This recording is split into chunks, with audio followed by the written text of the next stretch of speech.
Shalom a todos, saludos a quienes están viendo esta clase en vivo y aquellos que van a ver esta clase también grabada luego y subida a YouTube. Un agradecimiento especial a quienes hacen posible esta clase en vivo, especialmente al señor Francisco Álvarez, a Néstor Ochoa, Luis Miranda, José González. Gracias a quienes nos siguen permanentemente y también comparten nuestras clases por las redes sociales. Ofrecemos esta clase de manera especial para la bendita memoria de Ricardo Álvarez, hijo de Enriqueta Berrum, para la sanidad completa de las siguientes personas: de Ana Karen Álvarez, hija de Ana Delia, de Alejandro Gaspar y Yesenia Álvarez, hijos de María, que están infectados con COVID-19, que tengan pronta recuperación. También para la sanidad completa de Janet, hija de Alba, para sustento y prosperidad económica del señor Francisco Álvarez, el gran colaborador de nuestro grupo Torá para las Naciones, y también para consolidación y crecimiento del grupo de estudios Torá para Venezuela, y también mucha bendición para su director Fidel Romero, que nos está viendo justamente, y saludamos también, los saludamos a él y a todos los que nos están viendo en este momento. Saludo a Nehemías, saludo a Yochebet, Fidel, a los que se están uniendo en este momento. Bien, vamos a comenzar el tema de hoy. El tema de hoy es sumamente importante para todos los noágidas y es la Teshuvá. Así que vamos a hablar acerca de los 5 pasos que debemos dar para hacer Teshuvá. ¿Cuáles son esos 5 pasos de la Teshuvá? Primero principal, como introducción, vamos a hablar rápidamente del concepto de la Teshuvá. ¿Qué es Teshuvá? Bueno, el significado de Teshuvá es retorno. Es retornar al Eterno, al Creador, en arrepentimiento. Mientras la transgresión y la iniquidad nos alejan del Eterno, la maravilla de la Teshuvá le permite al transgresor, aquel que transgrede los preceptos, recuperar su cercanía inicial. O sea que está dando a entender claramente que las personas no somos malas, no estamos manchadas, no tenemos un pecado original. Simplemente se nos da a entender, se nos dice claramente, que la persona es pura. Como decimos cada mañana, el alma que me has dado es pura. Él la ha creado, Él la ha insuflado en nuestras vidas, por lo tanto tenemos o somos una chispa divina. Entonces, por lo tanto, la persona es inicialmente pura. Solo que después, con su propio libre albedrío, su libertad de elección, puede elegir transgredir, no cumplir las leyes universales. Entonces, por allí viene la cuestión de la transgresión, donde la persona se mancha, pero inicialmente el alma es pura. Y por eso es retornar a eso, retornar a esa pureza, a esa conexión con el Eterno, a esa unidad inicial. Entonces, en verdad, la Teshuvá incluso es capaz de elevar a un transgresor más allá de su condición espiritual original. O sea que una persona que después de transgredir, quizás de una manera muy terrible, decide hacer Teshuvá, su elevación es muy superior luego a lo que tenía, de la que tenía antes. Se eleva mucho más que antes, justamente porque toma esa situación de transgresión como un escalón para arrepentirse, para retornar a Dios, para vivir de una manera mucho más justa, para cumplir los preceptos. Entonces algo que era negativo se transforma en algo positivo, ¿sí? Porque es una forma, una manera de que la persona pueda acercarse más a Dios, buscar más al Eterno de todo su corazón, y eso le permite elevarse más. Entonces, los niveles más elevados del Teshuvá, las transgresiones mismas son transformadas en méritos para la persona, ¿sí? Bien, con respecto al origen de la Teshuvá, ¿cuándo se origina? También la Teshuvá podemos ver, sobre todo en el Midrash, que fue creada antes que el mundo mismo, ¿sí? 7 cosas fueron creadas antes del mundo, y estas son la Torá, la Teshuvá, que es el retorno al Eterno en arrepentimiento, que estamos abordando ahora, el Jardín del Edén, el Geinam, el Trono de Gloria, el Templo Sagrado de Jerusalén, el nombre del Mashiach. Y obviamente que la Teshuvá es como si fuese, digámoslo, es una obra de gracia realmente y de misericordia de Dios para todas las personas, ¿sí? Como está escrito con respecto a la Teshuvá en el Salmo 90, versículo 3, antes de que las montañas fueran creadas, Tú devuelves al hombre a la tierra y dices, retornen, hagan teshuvá, hijos del hombre. Eso es lo que dice Hashem al ser humano, que retorne, que se vuelva, que no se quede en ese camino, digamos, incorrecto, y que, porque justamente no va a cosechar ninguna cosa buena, no va a ser para su bien, le va a traer muchos sufrimientos. Entonces justamente es necesario obedecer este llamado, atender este llamado del Eterno de regresar a Él, en teshuvá, en arrepentimiento, ¿sí? Bien, antes de seguir voy a leer un poquito lo que nos están enviando, los que nos están viendo. Yochebet justamente saluda y también pide por refuá shelema para Sara Bat Mijal, y vamos a tenerla en cuenta también ofreciendo los méritos de esta clase para su recuperación. Saluda a María José también, buenos días desde Venezuela. También Néstor Ochoa, el profesor, nos dice, querido amigo, buen día profesor Reuel, buen día querido grupo. Hortensia también saluda con buena semana, Shavuot para todos. Fidel Romero dice, buen día mi estimado profesor. Saludos cordiales, afectuosos para todos los compañeros del grupo. Y Derly Jiménez también dice, shalom, mi estimado profesor, gusto en saludarlo, feliz séptimo día. Bueno, realmente es un gusto tenerlos a todos ustedes aquí conectados para compartir esta clase sobre teshuvá, que es tan importante, que si bien muchos quizás lo tienen ya visto el tema, siempre es necesario, ¿sí? Recordarlo, refrescarlo, tenerlo en cuenta, porque la teshuvá es algo de todos los días, ¿sí? Justamente eso vamos a ver un poquito ahora en la introducción también. El mundo no habría podido existir si no hubiese sido creada la teshuvá, porque ante a la exigencia de la justicia inmediatamente estaría la sanción. Si no existiese la teshuvá, que demora la sanción, que le da tiempo a la persona de arrepentirse, de regresar, sería la destrucción del mundo. No sobreviviría ningún ser humano. Ante las primeras transgresiones serían las personas eliminadas directamente del mundo, y no existiría más la humanidad si no hubiese sido creada la teshuvá. Antes de que el mundo fuera creado, todo lo que existía era Hashem y su gran nombre. Hashem decidió crear el mundo y lo talló, pero no se sostuvo. Esto puede compararse con un rey que desea construir un palacio, y si primero no establece los cimientos en la tierra, no lo podrá construir. De la misma manera, Hashem talló el mundo, pero no se mantuvo hasta que él creó la teshuvá. O sea, eso nos dicen los sabios, y la teshuvá realmente es lo que sostiene el mundo, es lo que sostiene al mundo para que el mundo siga existiendo. La justicia siempre se va a hacer, la justicia perfecta del Eterno se va a llevar a cabo, pero la teshuvá demora, la teshuvá le da tiempo a la persona, demora el juicio, para que la persona pueda recapacitar, pueda regresar, pueda arrepentirse, y es una obra de misericordia y gracia. Podemos decir que en la Torá hay gracia y en la Torá hay misericordia para todos los seres humanos, y es a través de la teshuvá. Baruch Hashem. Bueno, ¿cuándo hacemos teshuvá? ¿O cuándo debemos o podemos hacer teshuvá? Las puertas de la teshuvá están abiertas durante todo el año. En todo momento Hashem espera con sus brazos abiertos ansiosamente que las personas hagamos teshuvá, deseando la cercanía que produce la verdadera teshuvá. Sin embargo, hay momentos propicios en el año que son especialmente adecuados para el concepto de teshuvá, como por ejemplo todo el mes de Elul, y en especial Rosh Hashanah. Pero bueno, es un momento propicio donde hay una energía especial en ese momento del año, el año hebreo, el calendario universal y sagrado, en donde en ese momento del año el rey sale al campo. Es como que está más cerca Hashem para recibir a la persona. Es como que hay una predisposición especial, está con los brazos abiertos esperando la teshuvá, se acerca él al ser humano para que regrese. Es un momento especial para aprovechar, pero en todo el año podemos hacer teshuvá, siempre están abiertas las puertas de la teshuvá. Entonces, al considerar los momentos apropiados para la teshuvá, un punto crucial a tener en cuenta es que nunca es demasiado tarde para hacer teshuvá. Nunca es demasiado tarde. Aún en los últimos momentos de la vida, la persona puede y debe hacer teshuvá. Es posible arrepentirse, es posible corregir inclusive el mal que se haya cometido. Especialmente, como vamos a ver, más simple es corregir lo que hemos hecho contra el Eterno. Pero ahora, si hemos hecho algo contra una persona, se complica un poco quizás hasta que no logremos ponernos a cuenta con la persona misma que hemos ofendido.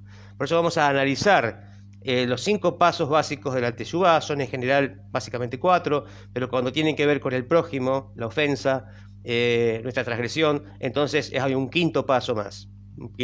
Vamos a ver un poco entonces rápidamente cuáles son estos 5 pasos de la teshuvá.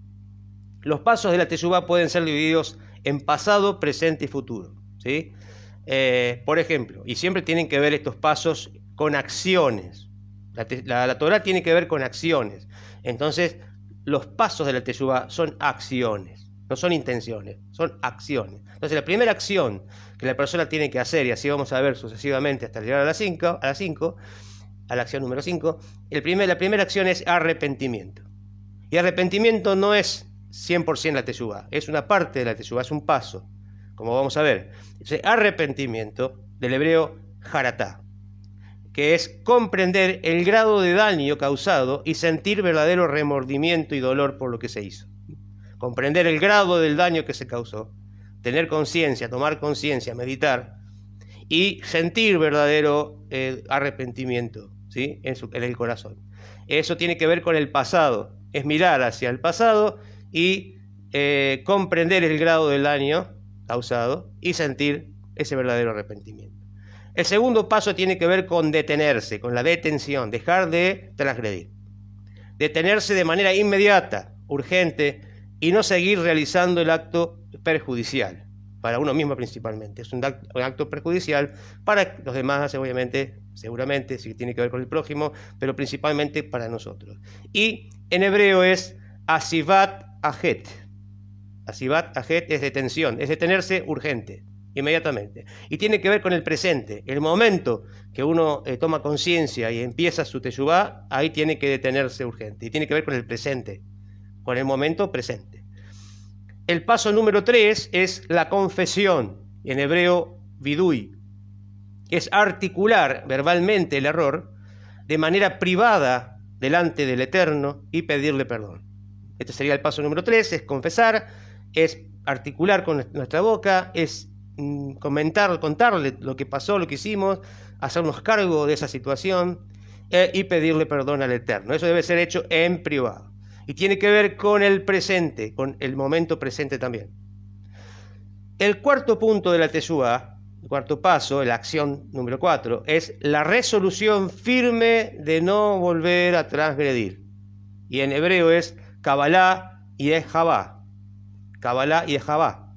Es asumir el firme compromiso de no repetir ese acto en el futuro. Es un compromiso delante del Eterno, con el Eterno, de no volver a transgredir, de poner toda nuestra parte, toda nuestra energía, toda nuestra dedicación, toda nuestra disposición para no volver a hacer lo mismo. Esto tiene que ver con el futuro, el tiempo futuro, ¿sí?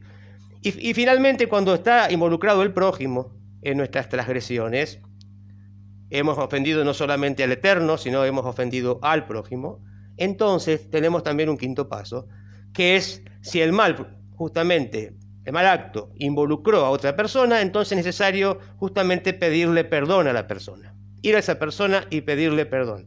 Que vamos a ver que no solamente es pedirle perdón, sino también arreglar esa situación, enmendar esa situación con la persona, hacer restitución, ¿sí? Si se le ha robado, devolverle lo robado. Y el término hebreo para este quinto paso, esta quinta acción, es mejilá. Y tiene que ver obviamente con el presente. En el momento que uno se da cuenta que ha transgredido, comienza su proceso de teshuvá, de arrepentimiento, inmediatamente tiene que ir a arreglar su situación con el prójimo, ¿sí? Y básicamente es tratar de tranquilizarlo a la persona y lograr el perdón de la persona, ¿sí? Al que se ha ofendido, tratar de tranquilizarlo con palabras, de pedirle disculpas, de pedirle perdón, de reconocer el error y tratar de lograr el perdón de esa persona hacia uno, ¿sí? Vamos a analizar un poquito más en detenimiento cada uno de estos puntos. Creo que ha quedado claro, espero, cuáles son cada uno de ellos, y vamos a analizarlo un poquito más con detenimiento, como dijimos. El primer paso es el arrepentimiento o haratá. El arrepentimiento o haratá. El primer paso es reconocer que hemos cometido un mal acto y nos sentimos apesadumbrados, dolidos, avergonzados por haberlo hecho, por haberlo cometido. Muchas personas confunden el arrepentimiento con la culpa, es sentir culpa, o decirle incluso a Dios, yo soy culpable de haber hecho tal cosa, o decirle a los demás, yo tengo la culpa. Entonces aquí hay una palabra que no encaja con la Torá, que no encaja con el contexto de la Torá, que es la culpa. La culpa no se ve como algo positivo, algo que Dios quiera, que el Eterno quiera de cada persona. Al contrario.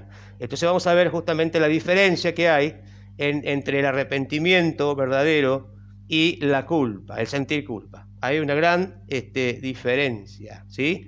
El arrepentimiento, por un lado, es constructivo, construye, no destruye, construye. Ese arrepentirse es comprender que hemos perdido una oportunidad de hacer algo bueno, de elevarnos, de poder asumir un desafío y superar una prueba o vencer una tentación, pero que nuestra esencia, aún a pesar de eso, permanece pura.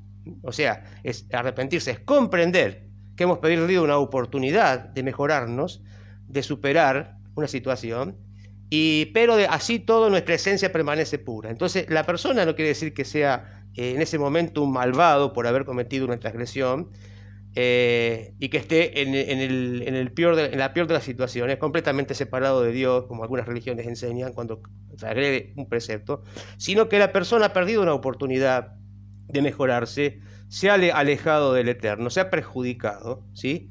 Él mismo, en cierta manera, se ha desconectado en cierta manera con el Creador, pero su esencia espiritual permanece pura, su alma es pura, sigue siendo puro. Lo que está mal es lo que hizo. Entonces, es la transgresión que cometió. La persona cometió una transgresión, ¿sí? No quiere decir que él esté sucio, que sea impuro. No, el alma es pura, sigue siendo pura. Lo que está mal, que hay que corregir y hay que pedir perdón al Eterno y hacer todo el proceso por ello, es lo que hizo. Lo que hizo en cuanto a ese tema, no en cuanto a todos los temas, porque tampoco vamos a decir que una persona porque comete una transgresión entonces es culpable de todo. Eso no es así, eso no sería justicia. En realidad la persona es responsable por lo malo que hizo y también por lo bueno. Entonces, bueno, por eso mismo cada cosa que se hizo mal es una oportunidad perdida para mejorarse, para elevarse, para superarse.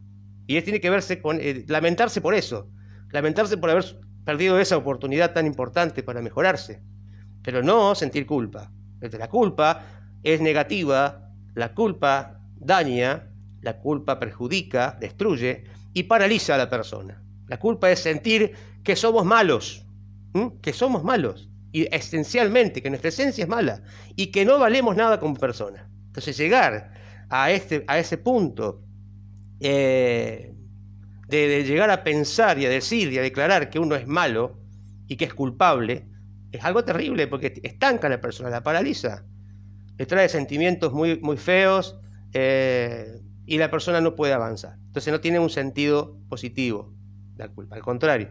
Por lo tanto hay que erradicarla. Debemos erradicarla también en nuestro lenguaje cotidiano, no hablar de que tuve la culpa, de que soy culpable, no, responsable. En lugar de culpable, responsable.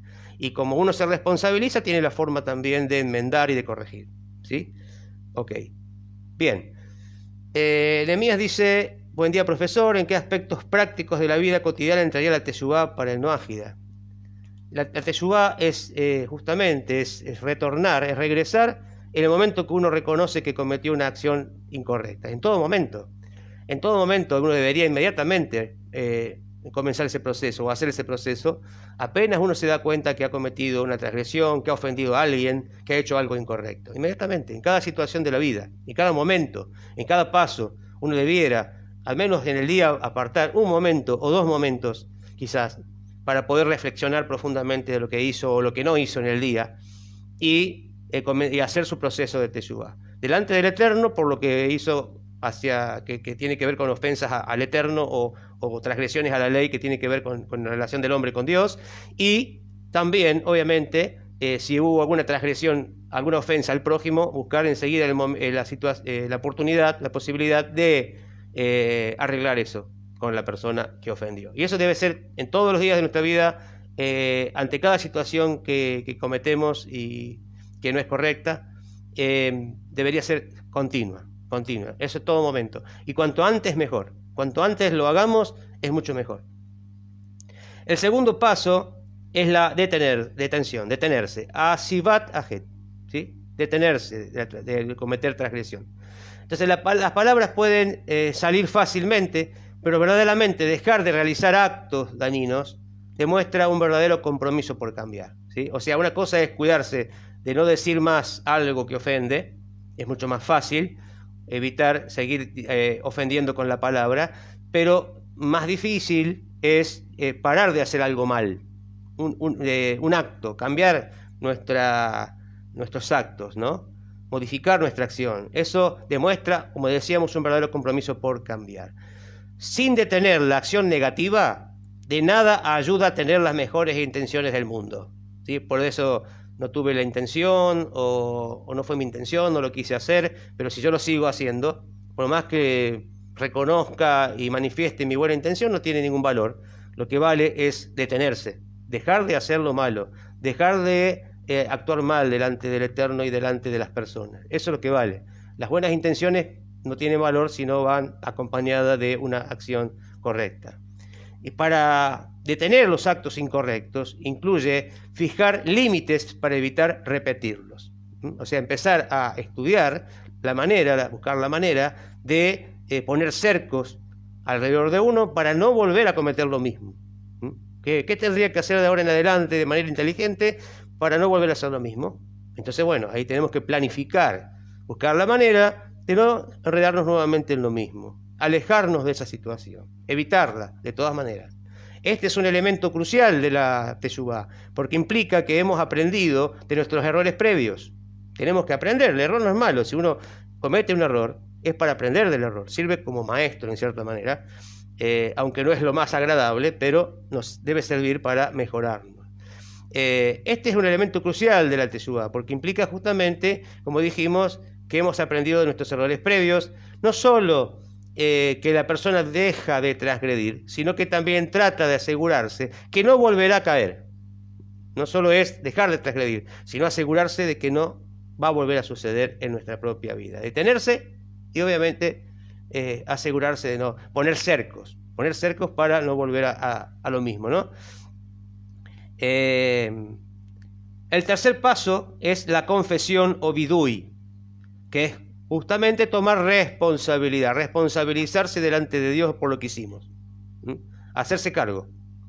Entonces, el tercer paso es hablar con el Eterno sobre el tema. Hablar sobre el tema. Cuesta expresarse, cuesta reconocerlo, y hay que hacerlo. La confesión implica admitir verbalmente el error delante de Dios. Si una persona transgrede cualquiera de los preceptos de la Torah, estamos hablando de los 7 preceptos universales, porque lo estamos hablando en un contexto noágico, ya sea una obligación o una prohibición, generalmente tenemos que ver con prohibiciones, porque los preceptos son básicamente prohibiciones, los 7 preceptos universales, aunque hay preceptos positivos también, derivados sobre todo, ya sea intencional o involuntariamente, debe admitir ante el Eterno su transgresión al hacer teshuvá y dejar de cometer esa transgresión. Como está escrito, cuando un hombre o una mujer cometa cualquier transgresión contra su prójimo, obrando engañosamente contra el Eterno, confesará su transgresión. Números Bamidbar 5, versículos 6 y 7. Esta es la misbah o el precepto de confesarse verbalmente delante del Eterno. Lo encontramos en la Torah escrita, inclusive, como vimos. ¿Y de qué manera nos confesamos? ¿De qué manera debemos hacerlo? Bueno, le decimos al Eterno, en el idioma que hablamos nosotros, obviamente, el español en este caso: por favor, Hashem o Eterno, he transgredido accidentalmente, o he transgredido con intención, o rebelándome en tu contra. Hice lo siguiente, y explicar y expresar lo que se hizo. Ahora me siento arrepentido y avergonzado por lo que he hecho, y por lo tanto nunca más volveré a hacerlo, ¿sí? O tomaré la firme decisión y pondré toda mi energía y todo mi empeño para no volver a hacerlo. El propósito de la confesión es que la persona se diga a sí misma: esto no es lo que yo quiero ser. Esto no es lo que yo quiero ser. Yo quiero ser obediente, quiero obedecer los preceptos, esto no es lo que yo quiero hacer. Reconocer que ese no es el deseo de uno de ser así, que quiere cambiar. Al expresar los sentimientos con palabras, estos se vuelven más reales y perdurables. O sea, una cosa es mantenerlo en el pensamiento y otra cosa es decirlo. Cuando uno lo dice, se vuelven más reales. Por esta razón expresamos nuestro arrepentimiento delante del Eterno a través de una confesión verbal. Del hecho que la confesión verbal sea uno de los ingredientes principales del precepto de la Teshuvá, tal como vimos, se ve en el Rambam, ¿no? en el libro del conocimiento, si lo hemos podido estudiar, aprendemos lo siguiente: no es suficiente con comprender emocional o intelectualmente. Vamos un paso más allá y lo expresamos con palabras. Porque cuando se agregan palabras a los pensamientos y a los sentimientos, que son pasajeros, estos se fijan en el corazón de la persona, ¿sí? Porque obviamente los sentimientos hoy están, mañana no están, los pensamientos también, pero las palabras es como que uno las recuerda, uno las hace que se fije en el corazón lo que pasó. Y a través del habla, el nivel espiritual que se logró mediante la Teshuvá se completa y se fortifica.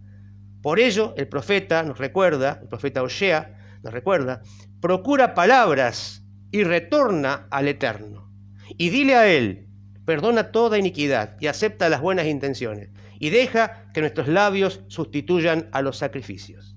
Y dejan que nuestros labios sustituyan a los sacrificios. O sea que la confesión vendría a ser como un sustituto de ese sacrificio que se hacía de animales, por ejemplo, en el templo. Especialmente el judío, ¿no? Que él tenía la posibilidad de hacerlo, pero que nosotros hoy ya no nosotros obviamente no tenemos como noajidas esto de poder hacer sacrificios para expiar las transgresiones, como en el caso del judío. El judío hoy tampoco puede, como dijimos, pero en realidad la confesión se toma como si fuera un animal ofrecido en sacrificio. Fíjese qué importante es la confesión, qué valor que tiene, qué profundidad delante del Eterno, ¿no? Por eso mismo, Él que acepte nuestras buenas intenciones y que acepte nuestras palabras y nuestra confesión como si fuese un sacrificio en el templo. Tremendo. Esto está en el profeta Oshea 14, versículo 3.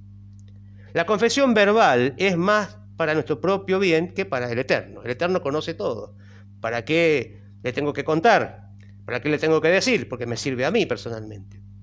Ella nos ayuda, la confesión, a reforzar nuestra decisión, al volver más concretos nuestros pensamientos, a aclarar nuestros pensamientos, también nuestros sentimientos, más cercanos al reino de la acción.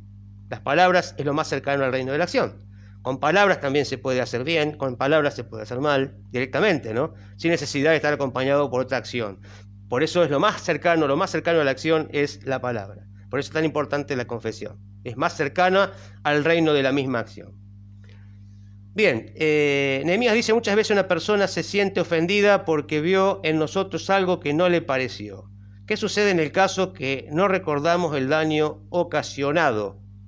El daño ocasionado, no lo recordamos. Bueno, uno debería procurar recordarlo, pero si no lo recuerda, bueno, rezar, pedirle al Eterno que nos ayude a recordar. Sería una buena sugerencia. Y bueno, obviamente que si nosotros no lo recordamos, no lo podemos recordar, tampoco podemos hacer nuestra teshuvá, y eso queda como en suspenso, ¿sí? Ahora, si fuesen cosas realmente serias, cosas realmente importantes, uno las recordaría, pienso, ¿no? Por ahí, como fueron cosas tan pequeñas, insignificantes, incluso hechas sin intención, obviamente que pueden pasar desapercibido y uno se olvida porque no lo vio en ese momento como algo negativo. Pero bueno, siempre debemos rezar que nos ayude el Eterno a poder hacer teshuvá por todas las transgresiones, inclusive por aquellas que no recordamos, y que nos dé la oportunidad de hacerlo, ¿no? Yo creo que eso sería una buena forma. Bien, el cuarto paso que vamos a ver, más en detenimiento, es la resolución para el futuro. Es Kabbalah y es Javá. Resolverse con respecto al futuro para no volver a cometer las mismas transgresiones. Entonces,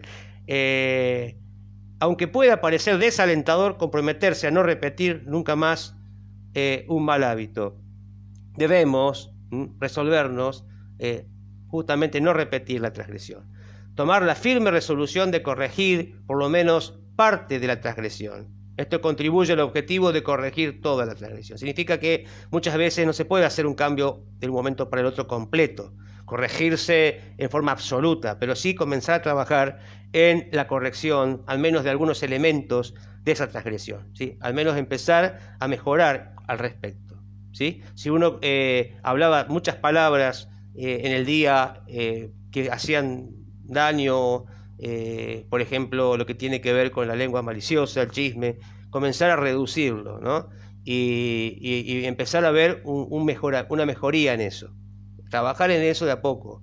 Yo creo que hay que ir despacio, a paso, no desesperarse, porque esos cambios que uno a veces quiere tener de golpe no perduran, ¿no? Y cuando uno cae nuevamente se desalienta mucho más.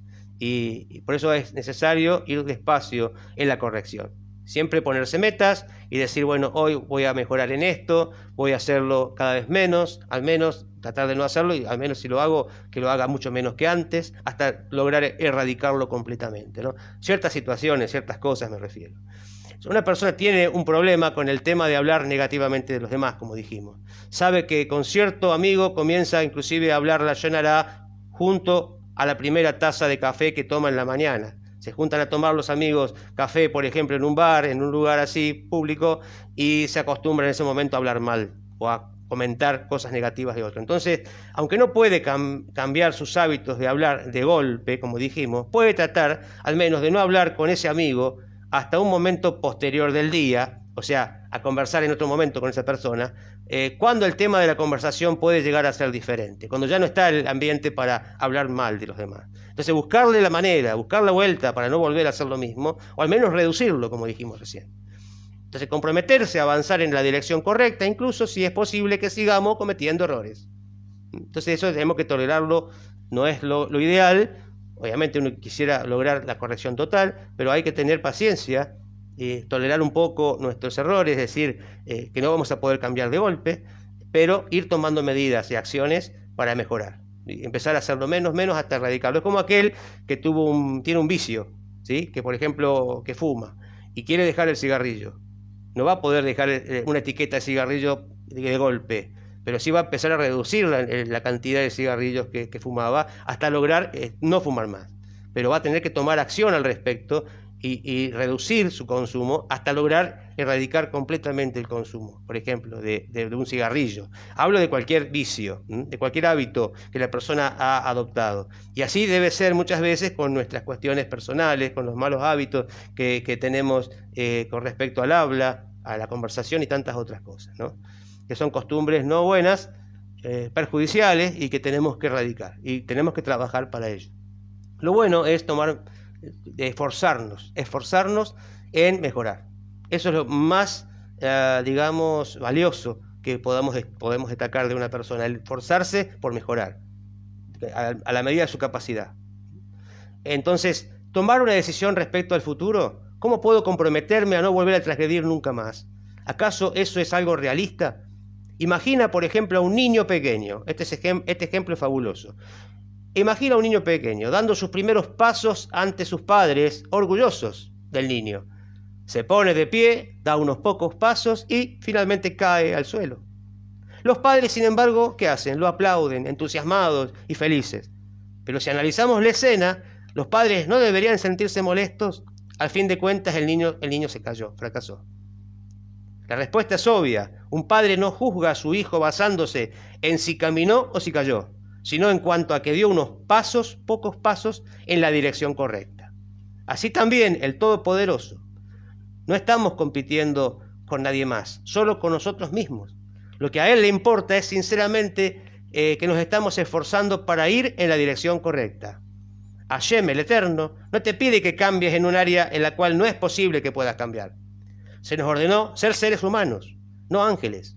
Esto implica asumir un serio compromiso para cambiar y dar los pasos correctos en el momento adecuado. Nada puede detener el camino de la perseverancia y de la determinación. Como afirma el Talmud, por ejemplo, en Makot 10b, por el camino que la persona desee ir, por ella la llevarán o la guiarán. O sea, que la persona, cuando demuestra esfuerzo, pone todo su esfuerzo, su empeño en mejorar, eso es lo que vale. Eso es lo que es visto con buenos ojos delante del Eterno. El esfuerzo por mejorar de la persona. Así sea que caiga, ¿sí? Porque obviamente de un día para el otro, de un momento para el otro, corregirse de una transgresión que se ha arraigado mucho en la persona es difícil, casi imposible. Entonces la persona va a tener que trabajar sobre ello y esforzarse. Y cada logro que obtenga va a ser aplaudido por el Eterno, ¿no? Va a ser reconocido. Y la persona, mientras siga trabajando y siga trabajando, va a lograr superarlo, como pasa con un niño que tanto caminar y caerse y demás, logra finalmente aprender a caminar. Y así también la persona debe aprender a lidiar con las transgresiones y poder superarlas y no volverlas a cometer, ¿sí? Tomar decisiones entonces respecto al futuro significa voy a mejorar en el futuro incluso cuando esté cansado, malhumorado o desilusionado. El futuro sirve como la prueba de fuego de nuestra teshuvá. El futuro sirve como prueba de fuego de nuestra teshuvá. Si uno logra mantener el compromiso, incluso en una situación difícil, entonces ha logrado volver en completa teshuvá. La prueba, como decía recién, el texto está en el futuro. Se va a ver en el futuro el resultado, que si hemos hecho o no una verdadera teshuvá. Porque cuando se presente una situación similar, no lo vamos a hacer, no vamos a transgredir. Si la decisión de la persona es suficientemente fuerte como para evitar que transgreda cuando se vuelve a presentar la oportunidad, entonces se considera esto una teshuvá completa, que ha podido completar su teshuvá. ¿Cuándo se considera entonces que la teshuvá es completa? Cuando la persona tiene la oportunidad de repetir su transgresión en las mismas situaciones, las mismas condiciones, pero se resiste, no por miedo a ser descubierto por la falta de fuerzas, sino debido a su teshuvá. Entonces la teshuvá de esa persona es una teshuvá completa, ¿sí? Ok. Antes de continuar, entonces, dice Hortensia, profesor, cierto que se vive diariamente la teshuvá hasta dejar de vivir. Claro, hasta el último momento de la vida uno debe hacer teshuvá. Y en el último momento de la vida, que Dios nos dé muchos años, en ese momento uno debiera también tratar de corregir lo que no pudo hasta el momento, ¿no? De hacer introspección, de analizarse, de analizar su vida y tratar de corregir lo que no pudo corregir. Yochebed también nos dice qué diferencia hay entre el segundo paso y el cuarto paso, ¿sí? El segundo paso y el cuarto paso. El segundo paso dice detenerse y el cuarto paso tiene que ver con resolverse para el futuro. O sea, no solamente es detenerse, la diferencia es esa. El segundo paso es detenerse, dejar de hacer lo malo, dejar de transgredir, parar. En cambio, el cuarto paso es resolverse para el futuro de no volver a cometer la misma transgresión, ¿sí? Es una resolución firme y tomar medidas para cuidarse y para guardarse de no volver a hacer lo mismo. Esa es la diferencia básica que existe. ¿Cuáles son las acciones adecuadas para rectificar o arreglar lo transgredido? Es importante tener presente que nadie ni nada se puede ocultar de Hashem. Con la historia de Yoná nos deja esta enseñanza, ¿sí? Esto nos dice Mari, justamente este último comentario.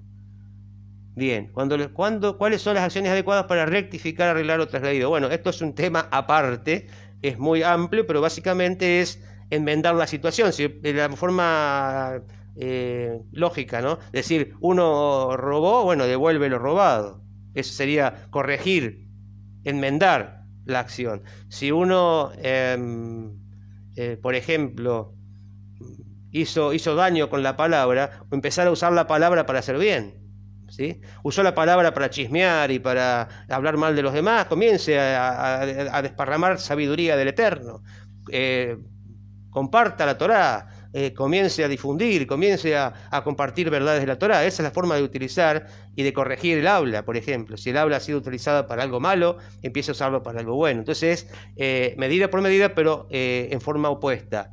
Sería en forma opuesta. Si hacíamos esto con la lengua, bueno, hagamos lo otro opuesto. Lo mismo pero opuesto, digamos, que tiene que ver con la lengua, pero lo opuesto. Eso sería la forma de ir corrigiendo lo malo que uno puede haber hecho, ¿sí? Y corrigiéndose a sí mismo. Y obviamente, del daño que le hemos hecho a la persona, si es a la persona, tenemos que, y eso lo vamos a ver ahora, ¿sí? Tiene que ver con, bueno, arreglar esa situación con la persona de forma correcta. No solamente pedirle perdón, sino si se le hizo un daño concreto, buscar la forma de arreglarlo. Y siempre lo hay, inclusive hasta por medio de la justicia. Hay formas de indemnizar a alguien por el daño cometido, ¿no? Es una forma también de hacer teshuvá, es ir a la justicia y poner lo que hay que poner. Es una forma de arreglar. Entonces el paso número 5 habla de pedir disculpas a alguien a quien hemos nosotros ofendido. Y tiene que ver con el término hebreo mejilá. Entonces los pasos anteriores que hemos visto son necesarios para reparar transgresiones en la relación entre el hombre y el Eterno. Respecto a las relaciones con el prójimo, es necesario un componente adicional que consiste en pedir perdón, pedir disculpas primero, y si es necesario, efectuar también reembolso económico. Ahí viene la justicia, que si alguien hizo algo que perjudicó a otro, bueno, hay que pagar esto porque le causó pérdida de trabajo, etcétera, etcétera, daño moral, daño... Bueno, hay una cuestión judicial que tiene que ver con esto, ¿no? Que cuando se le hizo daño a la persona hay que pagar, hay que reembolsar, hay que indemnizar a la persona que se le hizo daño. Esa es una forma de hacer teshuvá. No es que está desvinculada la justicia con la teshuvá, está todo relacionado. Entonces la cuestión es arreglarnos con el prójimo. Que la persona nos llegue a perdonar, que se apacigüe, eso sería lo que tenemos que lograr. Pide disculpas a quienes hayamos ofendido, incluso si se trató solamente de una ofensa verbal. Si es necesario, se debe pedir disculpas 3 veces. O sea, si la persona no perdona, ir 3 veces con diferentes testigos, y también buscar diferentes situaciones para ver si la persona nos puede perdonar. Por las transgresiones en contra de otras personas se debe pedir disculpas, como dijimos, a la parte ofendida. Incluso si se ofendió a otra persona solamente con palabras, sin provocarle daño económico o físico, de todas maneras se tiene que pedir disculpas, ¿sí? Si se hizo daño con palabras, se tiene que pedir perdón con palabras. O sea, si se usó la palabra para dañar, hay que buscar la palabra para resolver la situación también. Si la persona que fue ofendida se niega a perdonar la primera vez que se le pide perdón, quien transgredió debe repetir su pedido una segunda vez y hasta una tercera, acompañado de otras personas, como dijimos recién. Cada intento de reconciliación debe realizarse de una manera diferente. Se recomienda que se haga de diferentes maneras. Si fuimos a la casa, bueno, ahora tratemos de ubicarlo a lo mejor en la próxima vez en un lugar neutral. No sé, y buscar la forma de que no sea igual que la otra vez, para ver si la persona en ese lugar, en otro lugar donde está, en otro momento del día, etcétera, etcétera, con otro estado de ánimo seguramente nos pueda llegar a perdonar. Y si la persona ofendida sigue negándose a perdonar, aún la tercera vez no quiere saber nada, quien transgredió ya no está obligado a seguir insistiendo y ya no carga con la responsabilidad de haberle hecho daño. O sea que se saca la responsabilidad de la persona cuando ya hizo todo lo que estaba a su alcance, lo que la ley nos dice, por la Torá oral, básicamente, cómo tenemos que hacer para poder lograr el perdón de otra persona y no cargar con esa situación, esa responsabilidad. Uno hizo todo lo que pudo y la otra persona no perdonó. Si no perdonó, esa persona inclusive llega a estar mal parada delante de Dios porque guardó rencor, porque no perdonó, etcétera, etcétera, ¿no? Pero uno en realidad se sacó de arriba esa responsabilidad y ya no tiene que cargar con eso. Ya hizo todo lo que tenía que hacer y ya está justificado delante de Dios. No tiene más que seguir cargando con eso, ¿no? Entonces la situación de pedir perdón a otros no es tan simple, por eso siempre es bueno buscar la manera de no ofender. Porque en el momento que se ofende hay que buscarle la vuelta para poder arreglarnos con la persona. Porque hasta que nosotros no nos arreglemos con las personas que hemos ofendido, no podemos recibir el perdón del Eterno. Más allá que también tenemos que pedirle perdón al Eterno por haber hecho algo mal, por haber ofendido a las personas.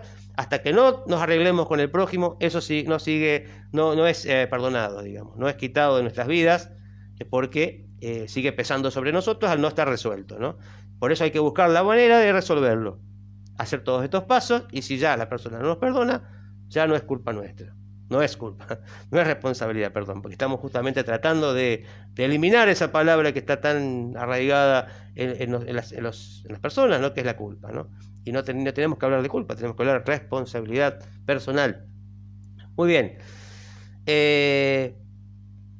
Muchísimas gracias a todos y a todas quienes me han acompañado en esta clase en vivo. Espero que les haya servido todo lo que hemos estado hablando, que puedan haber sido de orientación, de ayuda para el proceso de Teshuvá, que es fundamental para todos nosotros como noágidas, en todo momento de la vida, en todo momento del día, a toda edad, en todo momento de la vida. Hay que hacerlo. Y esto es necesario y es lo que nos permite seguir teniendo una conexión correcta con el Eterno, perfecta, mantener nuestra relación allí de la mejor manera con Dios y obviamente también con las personas, porque involucra también a las personas, para que andemos también bien con las demás personas dentro de lo que se puede, ¿no? De lo que se puede hacer de parte de uno. Bien, sin más que agregar y habiendo ya cumplido nuestro horario y desarrollado el tema, les saludo, que tengan una excelente semana, que la puedan disfrutar y que puedan también ejercer cada una de estas acciones en lo que es Teshuvá para justamente crecer más, mejorarse, elevarse, etcétera, ¿no? Bien, Carlos Alberto Carreño Ramírez también saluda, están todos saludando, bueno, muchas gracias por los saludos, María Mías, Yogebet, María José, bueno, gracias por los saludos, espero que se encuentren muy bien. De esta manera damos por finalizada la clase, nos encontramos en otro momento. Shalom, shalom.